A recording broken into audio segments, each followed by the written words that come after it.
नमस्कार, सलाम and welcome to my channel. आज की हेडलाइन है मालदीव चीन के हाथ से हमेशा के लिए निकल गया। एक्चुअली चीन मालदीव पर कब्जा करना चाहता था। अब भारत और अमेरिका ने उसकी रणनीति पर पानी फेर दिया है। न्यूज़ को डिटेल में बताने से पहले एक छोटी सी रिक्वेस्ट।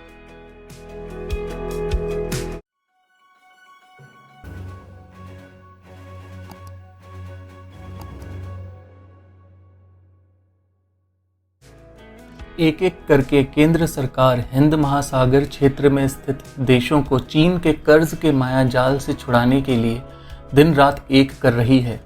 इसी दिशा में अब अमेरिका और मालदीव के बीच एक ऐतिहासिक रक्षा समझौता हुआ है जो भारत के बिना संभव ही नहीं था। इस प्रकार का एक प्रस्ताव 2013 में भी आया था, परंतु तत्कालीन भारत सरकार के विरोध के कारण इसे रद्द करना पड़ा। अमेरिका और मालदीव के बीच हुए इस समझौते और भारत की इसमें भूमिका से स्पष्ट है कि दोनों देश मिलकर यह सुनिश्चित कर रहे हैं कि मालदीव चीन के चुंगल से मुक्त हो। इस निर्णय से अब दो बातें स्पष्ट होती हैं।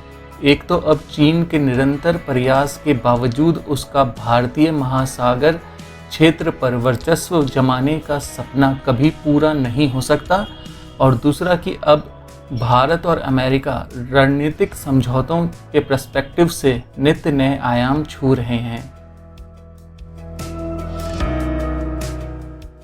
इस समझौते के हस्ताक्षर के पश्चात मालदीव के रक्षा मंत्रालय ने एक बयान जारी करते हुए कहा, यह समझौता अमेरिका और मालदीव की बेजोड़ साझेदारी में एक नया आयाम स्थापित करेगा और यह हिंद प्रशांत क्षेत्र में शांति एवं सुरक्षा के लिहाज से बेहद प्रभावी निर्णय भी सिद्ध होगा, जिससे आतंकवाद और समुद्री लुटेरों के हमलों से भी निजात मिलेगी।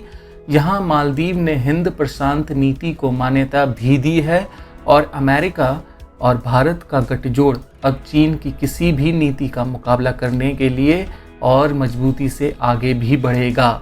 इससे पहले भारत ने मालदीव की याचिका पर काम करते हुए एक नए लाइन ऑफ क्रेडिट के अंतर्गत $400 मिलियन की अतिरिक्त सहायता प्रदान की। भारत और मालदीव ने हाल ही में ग्रेट मौलिक कनेक्टिविटी प्रोजेक्ट GMCP के लिए $400 मिलियन का लाइन ऑफ क्रेडिट समझौता किया था। यह मालदीव के लिए इकलौता सबसे बड़ा कनेक्टिविटी और इंफ्रास्ट्रक्चर प्रोजेक्ट है। इस तरह से एक तरफ भारत मालदीव को चीन के कर्ज जाल की कूटनीति से बचाएगा, तो दूसरी तरफ मालदीव के साथ अपने द्विपक्षीय समझौतों को और मजबूत किया है।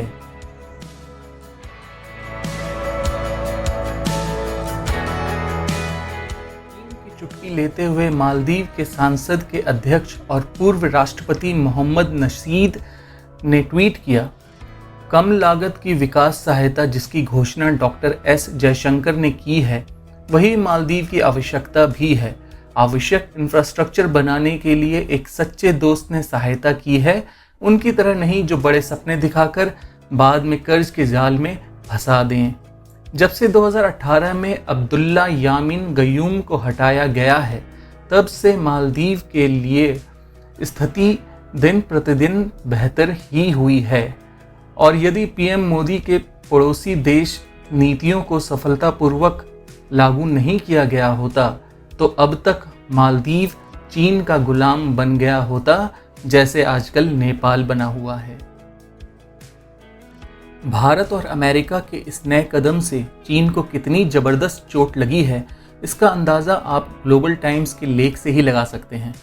अपने लेख में लॉन्ग जिंगचुन के हवाले से ग्लोबल टाइम्स ने लिखा है, बड़ी शक्तियों को अपनी शक्ति का दायरा गलत तरह से नहीं बढ़ाना चाहिए और आधुनिक युग में देशों को आपसी समन्वय को मजबूत करने पर ध्यान देना चाहिए। इससे स्पष्ट होता है कि चीन को उसी के जाल में फंसाया गया है और अब वह चाहकर भी हिंद महासागर में भारत पर पलटवार नहीं कर सकता। समझौते के दौरान सभी की निगाह अमेरिका पर थी, लेकिन समझौते से स्पष्ट हुआ कि असल में हिंद महासागर में कौन शक्तिशाली है। अमेरिका भले ही सुपर पावर हो, लेकिन हिंद महासागर में आज भी भारत का सिक्का चलता है। और उसी के कारण अमेरिका को मालदीव के साथ समझौता करने का सुअवसर प्राप्त हुआ। अब हिंद महासागर में भारत बड़े भाई की भूमिका अदा कर रहा है और चीन के प्रभाव से साथी देशों को बचाने के लिए दिन रात एक किए पड़ा है। अब भारत की स्वीकृति से अमेरिका और मालदीव के बीच एक ऐतिहासिक समझौता हुआ है जो चीन के साम्राज्यवादी नीतियों के लिए बिल्कुल भी शुभ संकेत नहीं है। इस न्यूज़ के बारे में आपकी क्या राय है? प्लीज़ कमेंट सेक्शन में लिख कर के ज़रूर बताइएगा। Thank you.